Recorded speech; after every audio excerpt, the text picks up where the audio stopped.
Hello, magical people of the internet. I am Jen, and welcome to my vlog I never thought I would, where we talk about doing things we never thought we would do and the unexpected places that they can lead us. I have a fabulous guest today. Her name is Michelle Kaplan. She is the CEO of Burst and Flourish. She's a leadership coach, and she's also an author. Hi, Michelle. Welcome to the show. Hi, Jen. Thanks so much for having me. Appreciate it. Oh, my pleasure. I am so excited to chat with you. You have had quite a diverse experience in your life from HR and coaching and now writing. I'm sure you've done many things you never thought you would do. Why don't you pick one of them for us today and let us know where it led you? Okay, great. Yeah, Jen, the one that really stands out for me is that I never thought I would be a mom. So many times I focus on work and stuff, and this is really kind of coming up for me where I really, some people need to get slammed. Some people like to make a change, a big change in your life. Some people can have like gentle nudges. I'm more like, boom, I need to kind of, I never thought, and really is that I've always wanted to be a mom, but I was married and divorced in my early 30s without children. And I thought, okay, I have a few more years, to meet somebody, hopefully, and to have a child. A year later, after my divorce, I was diagnosed with breast cancer. It was stage 2. Went through, all the surgeries, chemo, radiation, but really coming out of that, I unfortunately got the insult on injury where it was kind of like you are not be able to be a biological mom. That the chemo did put me into permanent menopause. And that's what happens with women in their 30s when they go through, it's kind of questionable, like if that will, if you'll be able to have children or not.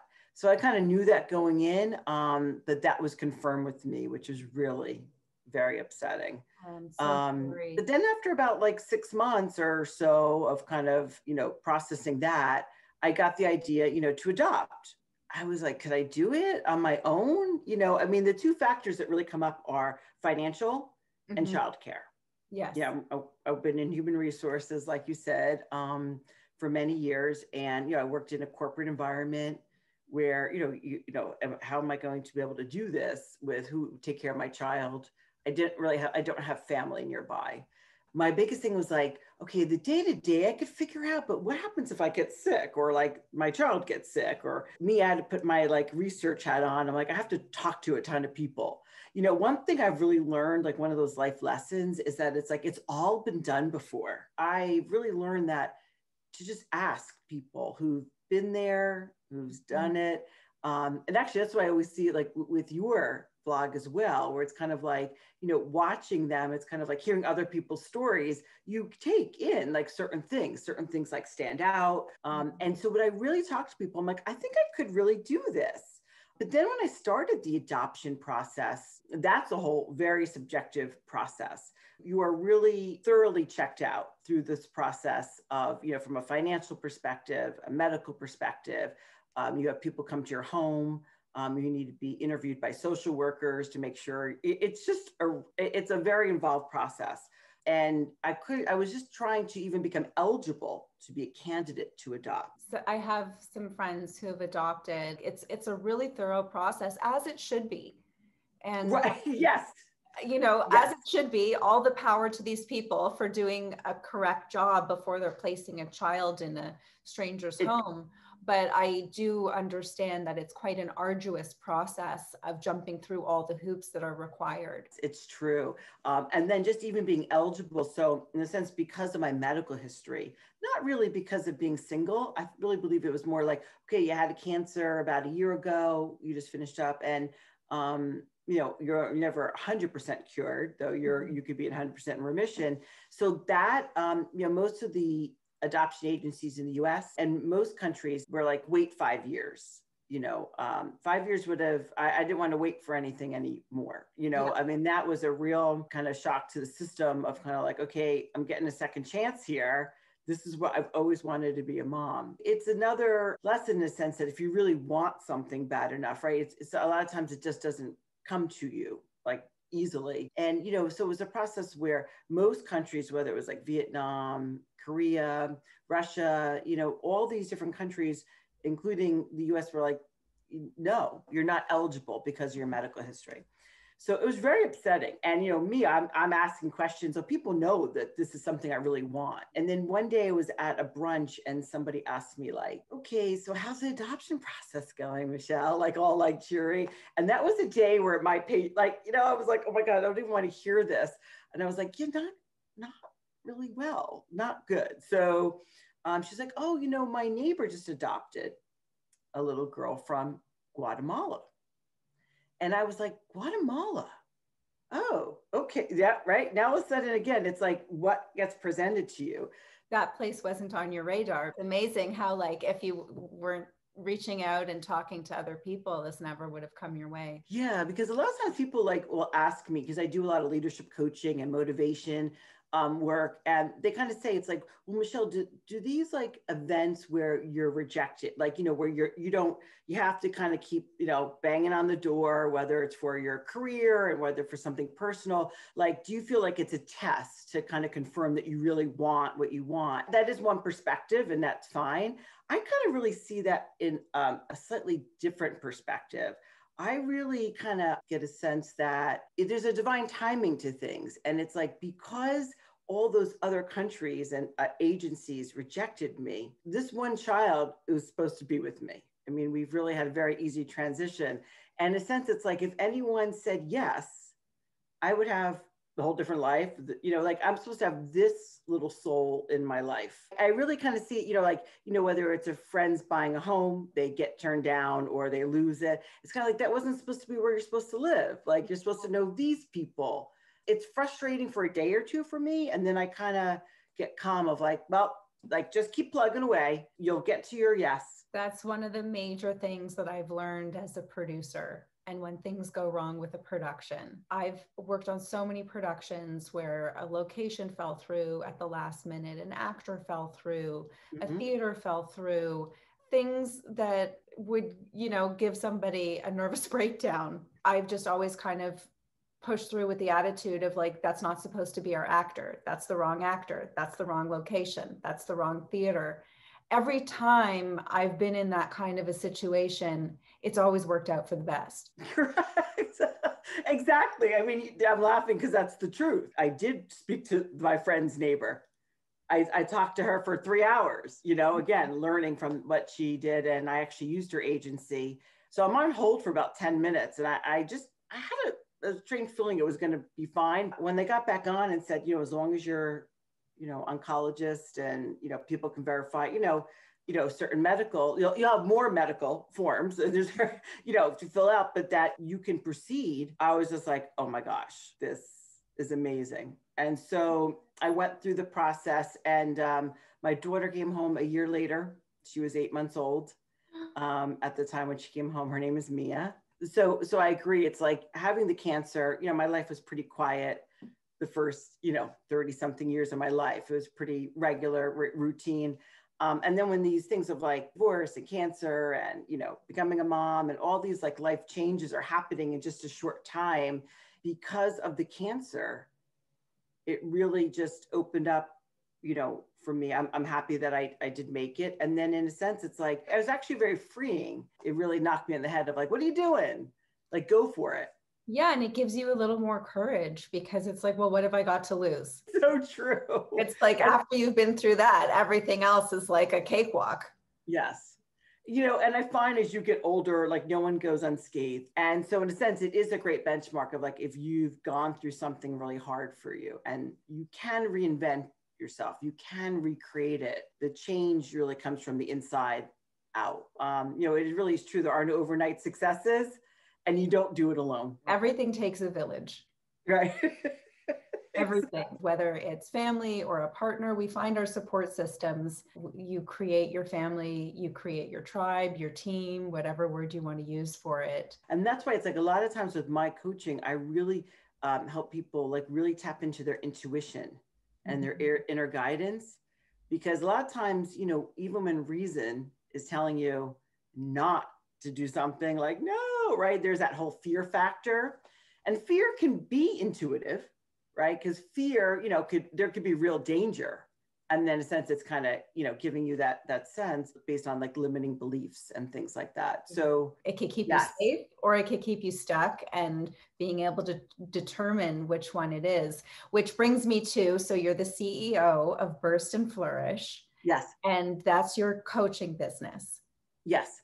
So why don't you tell us about the type of coaching that you do, and let's talk more about this intuition thing. I work with leaders in organizations, and I really kind of focus on psychological safety in the workplace, emotional intelligence, helping them, have that inner guidance system, as I was saying. So, one thing's come up since the pandemic is that I'm talking to more and more leaders in organizations about decision fatigue. I mean, people are just exhausted. There's so much unpredictability, uncertainty, not sure what's happening. And so it's kind of like, they're kind of like, I don't know if I'm making the right decision, and I think anyone can relate to that, whether that's at work or at home.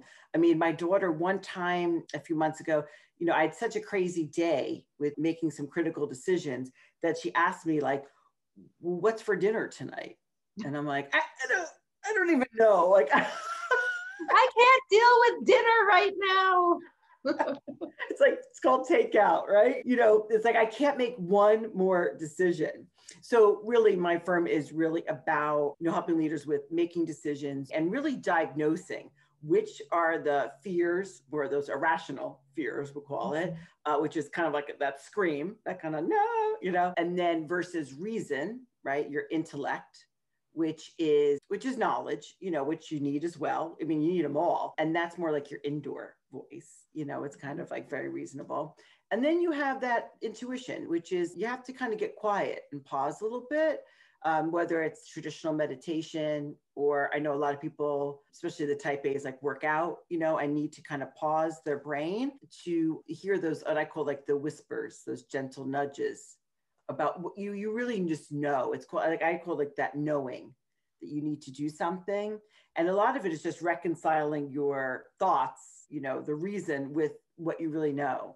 So like with the adoption, some people were like, why would you even do that? Like, you're on your own. Why don't you wait? You just had cancer. So what if God forbid something happens? And I was like, I know, I appreciate that, but I know it's going to be okay. That inner knowing gives you a certain confidence. Yes. And assurance and you could just kind of keep going. I know everyone's going to think I'm crazy, but I just have to do this. That little voice that you're just like, no, this is what I have to do. Oh, I'm all too familiar with that. Yes, I'm sure. I am sure. And, and you really need both. The intuition is great, but you also need some data, because in a sense, a lot of times it's not like you can't do it, but it's like when you should do it or how you should do it, right? Because there are budgets, there are different things that you kind of have to balance out. And like you mentioned, talking to people who've done it. Yeah, exactly. And I find what holds people back a lot of times, again, is a limiting belief, which is kind of like, oh, I know that person's busy and I don't want to bother him or her. And, actually people really want to help. So many times people come to me and ask me things, and I'll spend time on the phone answering, questions. The belief that I don't want to be a burden, I don't want to bother, people are busy, is really not true in most of the cases. I always tell people, like, think about when you're a mentor to somebody and just how gratifying and satisfying that is, from an intrinsic point of view. So it's like, that's how you're giving someone a gift of being able to share. That's such a great way of reframing it, giving somebody a gift when you give them the opportunity to help you. That's really beautiful. I love the way you put that. Among everything else that you're doing, you have 2 books published? Yes. Okay. So the first one is the one that's behind you, called And. And, yes. Why don't you tell us about that one? I get up super early in the morning to kind of ground myself in the day. That's where I'll work out. And I wrote for years just to kind of, and it was my own journaling. But journaling, just writing out prose and writing out sentences, it just is like all the craziness in my brain, I actually would see on paper.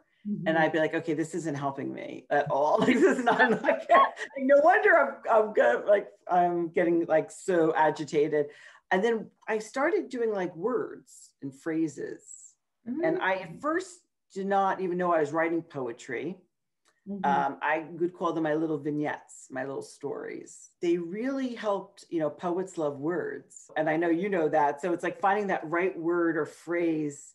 And especially when they have like double meanings. So, it could be multi-layered. You could take it literally or very symbolically, metaphorically. So just having a lot of fun with that. And so I never planned to share my poems. These were really my diary. And one day at work, two corporate executives, they were disagreeing, and their disagreements was going on for a while, was causing like their whole departments to not communicate well, and it's causing a lot of animosity.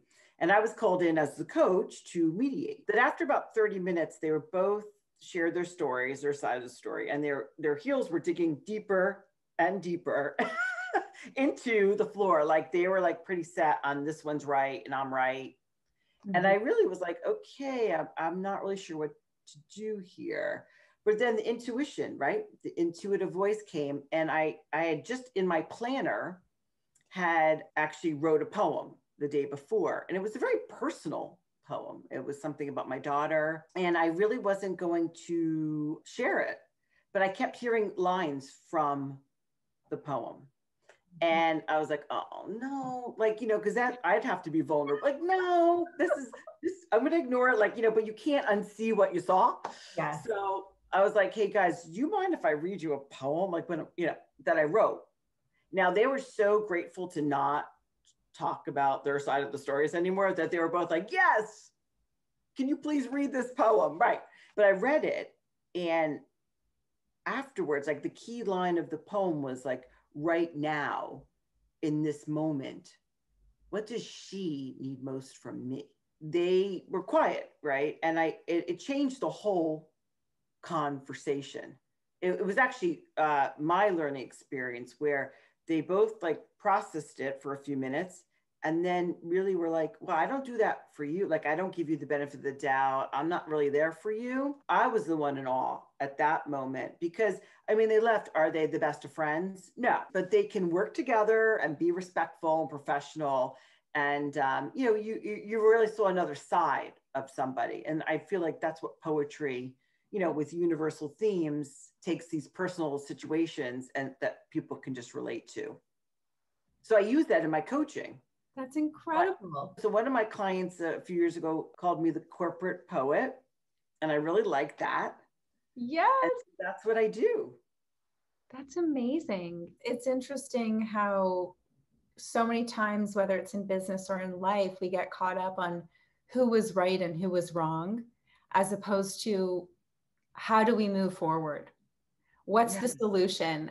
Unless it's about some big disaster that somebody needs to be accountable for, it doesn't really matter who was right and who was wrong. All that matters is, how do we move forward, and how can we move forward in the best way? Exactly. Perfectly said. That's so true. And it's just that, shift. And that's why, whether you're a leader in an organization that I, work with day to day, or anyone, it's really having the agility of different perspectives, that literally putting yourself in someone's shoes, that, there's an empathy, that there's also like a curiosity. Some people are like, well, I'm not very empathetic. And I'm like, that's okay. No judgment. Everybody's curious. It just has a different style. It feels different, but it still can be, very approachable. I don't know if I'm correct on this, but it sounds like it also forces people to use a different side of their brain, which kind of helps them shift a perspective in a way. Yeah. And like I said, you need both. You really need both. When I work with people, sometimes it can be frustrating, but I like working with complementary styles and skills. I always worked well with people like in finance, for instance, because I would approach them and kind of say, I'm getting a feeling, right? So I'm sensing something intuitively. And so I need data, like I need to understand, is this true? And then, financial folks will look at data, look at trends, patterns in their reporting, and then be like, Michelle, do you think do you think I'm reading this right? So it doesn't really matter which angle you come from. Again, it has a different style and feel, like vibe to it. But at the end of the day, we wind up in the same place. So what difference does it make? This is such fascinating work. I've never heard of anybody doing anything like this before. So thank you so much for educating me. Thank you. Yeah. And it's like the mom has made me a better worker and has really given me like a better appreciation. I don't know, just for like, just really the whole juggling. We're all juggling in some way. But one poem, is it okay if I could share? Before the second book is called Burst and Flourish, like my company name. It's really about bursting forth, like your life. And flourish is spelled like the floral flourish with like the E instead of the noticed L. that like fleur in like the I kept seeing like yeah. my fingers like opening up like a bloom. Amazing. And a flourish, and I kept seeing that. I remember watching a movie a couple of years ago. It was Battle of the Sexes, the Billie Jean King story about her playing tennis, with Bobby Riggs. And I'm watching this movie, and it was a good movie. And at the very end, they had it was such a short scene, but to me, it just like eclipsed the whole movie. It was so authentic, where it's not really a spoiler alert because we know she won, right? I mean, this is history, but so it's like she won the tournament, and right before she's about to go out to the media and like her life has changed, right? Like we know that.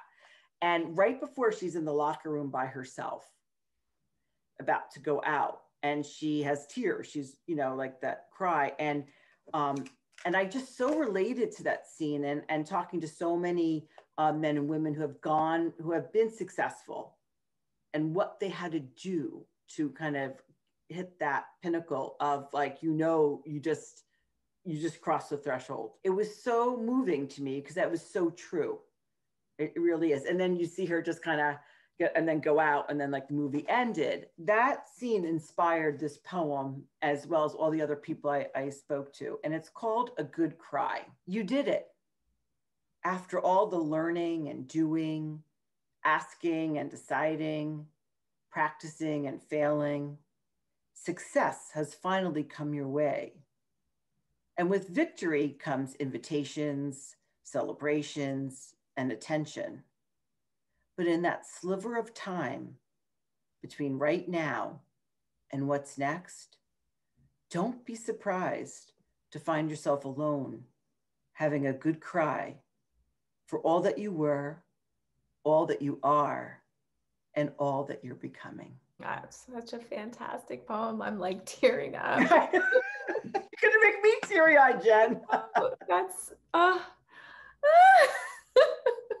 because and isn't that what we're all doing every day? Thank you so much for sharing that beautiful piece. Wow, I can't even like you articulated it so perfectly. Like there's no point of me even trying to reiterate what you said. That's how the poetry really came about. Like a lot of times I try to explain it, and I'm like, you know what? I have a poem for that. I could just read it because it is more succinct and it kind of conveys what I'm trying to say. And it's so interesting to me when I'm in my writing mode. I don't write all day. It's a very limited time, but it's almost like knowing that, I just have my mornings where I'm fresh and, really feeling connected and things. That I do my writing. If I'm going to spend time on my books, it's more like editing or typing in the evening. Yes, I understand. Because the morning writing is more of like the being in the zone writing, whereas the evening is more of like the analytical, the business hat on. Yes. I got to focus on the grammar, got to make sure no typos. Whereas in the morning, it's just about being in that creative flow and process. Yes, I know you'd relate, having your own show and book. And sometimes that creative process comes when you least expect it, right? So thank God for CVS receipts, those long, these like long receipts, because then I'm sitting there like scribbling on something in the car. I'm so old school. I still carry a pen and a notebook with me everywhere I go. I have several size notebooks to fit into whatever handbag I happen to have with me at the time. That's a good idea, Jen. There's something about the writing it down. Yes. I just prefer if I can get a pen and write it. I always prefer to write it than to voice it into like a recorder. Thank you so much for coming on today.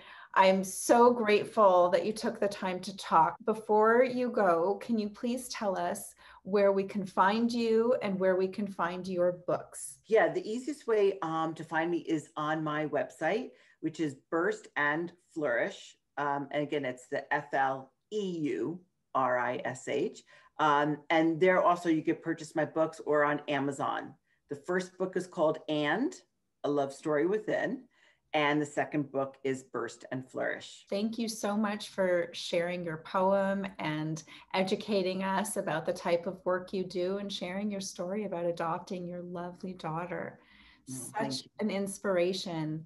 And thank you all in the interweb for tuning in. We'll have all the links to find Michelle, to find her website, her books, and her social media below. I'd like to challenge you to do something you never thought you would do. You have no idea where it's going to lead you. And let us know in the comments what it is. I'd really love to know. Thanks so much for tuning in. Don't forget to like and subscribe, and have a wonderful day.